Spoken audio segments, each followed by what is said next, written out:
Socialiste et apparentés.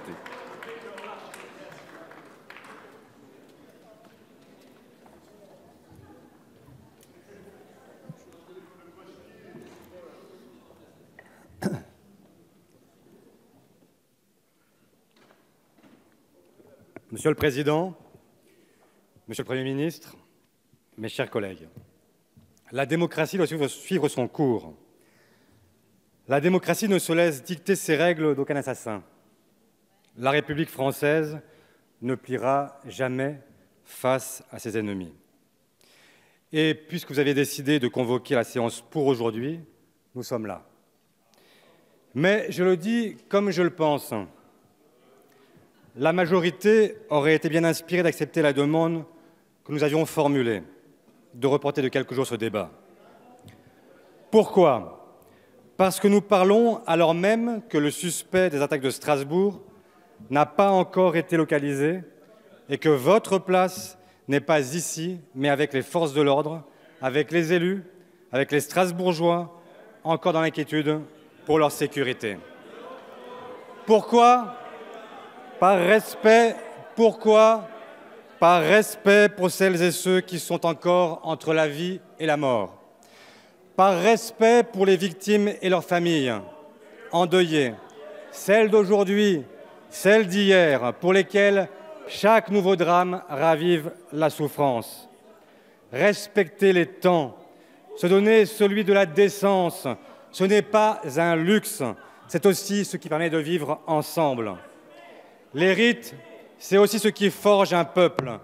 La vie politique est aussi faite de symboles. Ce report de quelques jours en était un. Vous avez préféré avoir ce débat aujourd'hui. Vous avez fait le choix cynique d'utiliser le drame pour mieux cacher la crise. C'est fait. C'est dit. Passons. Puisque c'est le moment que vous avez retenu pour nous allons l'utiliser. Un mouvement est né il y a 6 semaines sur les réseaux sociaux. Il a pris la forme de gilets jaunes pour donner une visibilité à des citoyens qui ne s'estiment plus représentés dans le débat politique. Ils ont choisi de s'exprimer, de revendiquer en dehors de tout mouvement, parti ou syndicat. Ce message, chacun ici doit l'entendre. Face à cette défiance, plusieurs attitudes sont possibles. La première, c'est de chercher à minorer l'importance du mouvement, à compter rond-point après rond-point le nombre de manifestants et à négliger le fait que leur force réside en réalité dans le soutien massif de l'opinion, à chercher à le disqualifier en moquant le caractère irréaliste de certaines propositions, en dénonçant les contradictions, les listes à la Prévert, inhérente à un mouvement sans leader ni structure, en amalgamant l'action violente de certains groupes à la volonté pacifique de l'immense majorité. La seconde attitude possible, c'est de coller au mouvement, de tenter de le récupérer en le parant de toutes les vertus, alors même que le mouvement est divers et ses propositions hétérogènes. La troisième est celle que nous avons choisie. Entendre la colère, la comprendre et tenter de lui apporter des réponses. Ce mouvement qualifié par votre porte-parole de ceux qui fument des clopes et qui roulent au diesel ne mérite ni arrogance ni mépris. Ce que les Gilets jaunes demandent, d'abord, c'est le respect et la considération d'un président qui a été élu face à l'extrême droite et souvent grâce à leur voix. Ce mouvement n'est pas un agrégat des riens qui ont besoin de pédagogie, qui n'auraient pas bien lu leur fiche de paye, pas bien compris leur feuille d'impôt. Ils ont bien vu, ils ont bien lu, ils ont bien compris et ils vous renvoient qu'à leur peine du quotidien, vous avez ajouté l'injure de l'injustice. Vos mesures ont dégradé leur pouvoir d'achat. Et vous avez dilapidé les marges financières acquises par les efforts de tous au profit des 1% les plus riches et plus encore les 0,1% d'ultra riches grands gagnants de votre jackpot fiscal. Ils ont observé qu'avec vous, ce sont les pauvres qui payent pour les riches, les retraités pour les actifs, les habitants des territoires ruraux pour ceux des métropoles. Vous dites que vous appliquez le programme du président élu. Mais où est passée la promesse d'Emmanuel Macron d'augmenter la CSG sur les revenus du capital? Ça aussi, c'était le programme du candidat, et ça, vous l'avez oublié. En revanche, vous expliquez aujourd'hui que vous allez exonérer jusqu'aux 20% de Français les plus aisés de taxes d'habitation. Et ça n'était pas dans le programme, et ça, vous allez l'appliquer.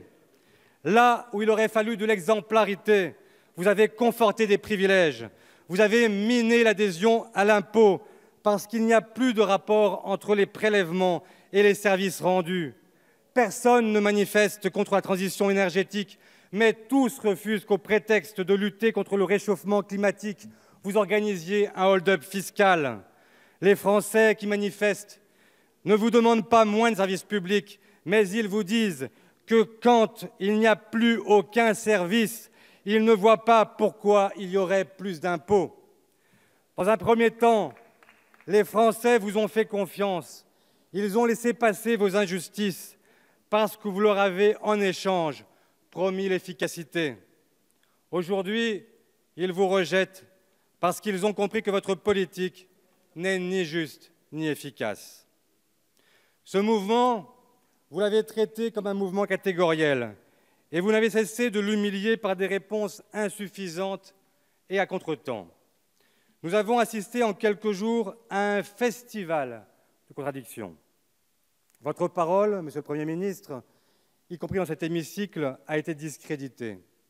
Votre déclaration, à peine votée par votre majorité, vous étiez démenti par l'un de vos ministres, prenant ses consignes directement auprès du chef de l'État. Après avoir ignoré, contourné, méprisé tous les corps intermédiaires, vous tentez maintenant de les associer à votre défaite. Mais le mal que vous avez causé est profond. Des États généraux vous ont été proposés par un grand syndicat. Pour notre part, nous vous avions fait cette proposition dès avant le 17 novembre. Mais vous avez d'abord fait le pari du pourrissement et d'un retournement de l'opinion effrayée par les casseurs. Plutôt que d'engager une négociation, vous avez privilégié la dénonciation de la violence, mais en acceptant de bouger que sous sa seule menace. Vous avez donné le sentiment paradoxal que seule la violence était de nature à infléchir votre politique. Vous avez ainsi continué à délégitimer tous les acteurs de notre démocratie. Au final, vous vous présentez comme les accoucheurs d'un nouveau monde. Vous avez repris en réalité toutes les recettes que vous dénonciez hier. La question posée par le mouvement des Gilets jaunes est d'abord celle de la justice fiscale, celle de l'inégale répartition des richesses. Mais plutôt que de tout mettre sur la table, vous avez fait un choix, celui de lâcher du lest pour protéger les intérêts des grandes fortunes. C'est ce que vous avez en commun avec Laurent Wauquiez, qui a quitté son gilet jaune depuis qu'il a compris que la colère n'était pas limitée au prix du carburant. Et c'est du côté droit de cet hémicycle que vous êtes parti chercher votre inspiration. Nicolas Sarkozy a rentabilisé son rendez-vous la semaine passée à l'Élysée. Et voilà le retour des heures supplémentaires défiscalisées, dont vos propres ministres, et y compris aujourd'hui sur vos bancs, disaient il y a quelques années à peine, mais c'était avant d'être placés sous hypnose, qu'elles avaient coûté 100 000 emplois en 2011.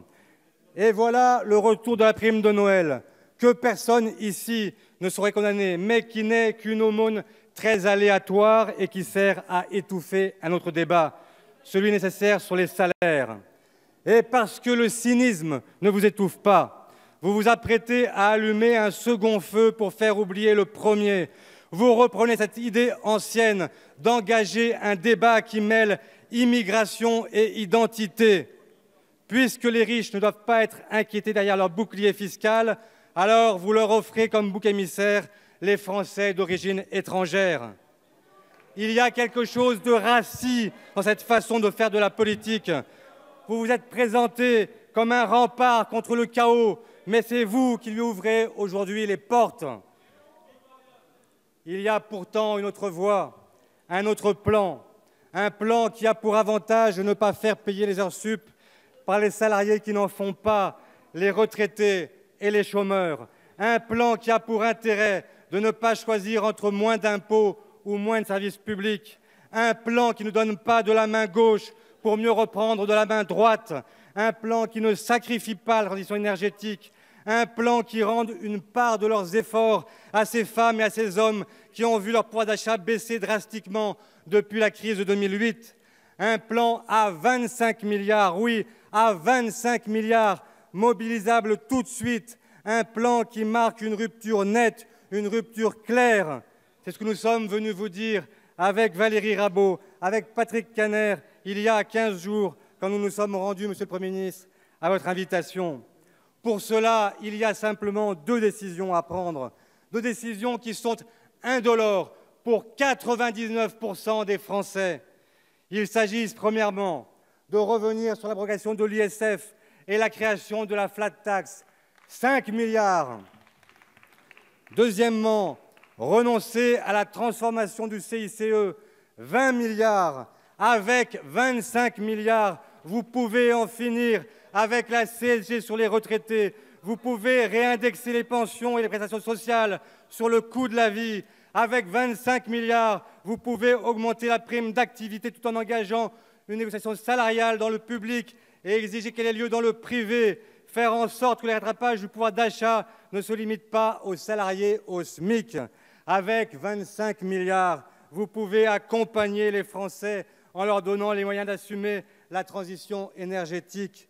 Avec 25 milliards, vous pouvez adopter une trajectoire de la taxe carbone qui tienne compte des cours du pétrole et qui soit supportable par les Français qui doivent se déplacer avec leurs véhicules individuels. À ces mesures, vous pouvez rajouter la correction des erreurs passées, en conditionnant le CICE à une négociation annuelle qui redonne du grain à moudre au dialogue social, qui redonne de la maîtrise aux salariés sur leur destin, qui permette de définir entreprise par entreprise ce qui doit aller au salaire, à l'embauche, à l'investissement, au renouvellement de l'appareil productif, à la formation, à la recherche ou l'innovation. Vous cherchez des idées? Nous en avons. Vous allez réparer l'effet CSG de votre première année du quinquennat. La mise en place du prélèvement à la source permet de fusionner l'impôt sur le revenu et la CSG et de créer un impôt unique progressif, de corriger notre fiscalité aujourd'hui trop proportionnelle et qui pèse en conséquence davantage sur les petits revenus. Vous cherchez d'autres recettes? Chaque année, 40% des bénéfices des multinationales sont transférés artificiellement vers des paradis fiscaux.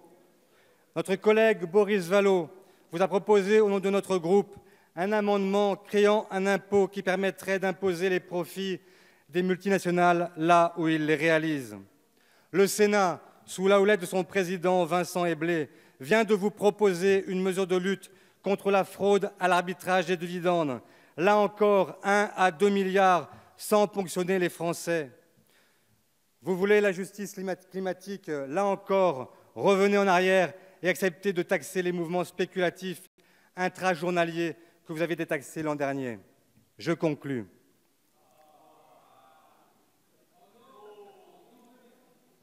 Les 2 moments que traverse notre pays interrogent, dans des registres différents, son unité. Unité face au terrorisme. Unité face au décrochage d'une partie de ses concitoyens. Nous sommes la France, nous sommes un peuple, nous sommes ensemble la République. Ces mots, j'y crois comme au premier jour, mais ils sonnent de plus en plus faux aux oreilles de nos concitoyens. Le défi est transversal. Les Français attendent des mesures concrètes sur leur pouvoir d'achat, c'est exact, mais ils veulent davantage. Le pouvoir d'achat, c'est un préalable, une condition, pas une fin. Le mouvement des Gilets jaunes est un appel, une nouvelle alerte. Je n'ose dire la dernière. Il y en a eu beaucoup d'autres, mais elles n'ont pas été entendues, ou insuffisamment. Et nous, socialistes, en prenons lucidement et humblement notre part. Aujourd'hui, c'est l'unité du pays qui est en jeu. Décrochage des classes moyennes et populaires, sécession par le haut des plus riches, abandon de l'idée de bien commun. Le lien s'est rompu. Il faut conclure, mon cher collègue. Il y a toujours des premiers, il y a toujours des derniers, mais il n'y a plus de cordée. L'urgence, c'est un projet commun. Il ne s'agit plus simplement de vanter les qualités du vivre ensemble, il faut faire ensemble. Faire ensemble pour plus de justice sociale, faire ensemble contre le réchauffement climatique, faire ensemble une nouvelle révolution démocratique. Monsieur le Premier ministre, la maison brûle, mais le président regarde ailleurs. L'heure est venue de changer de cap. Pour toutes ces raisons, nous voterons la censure.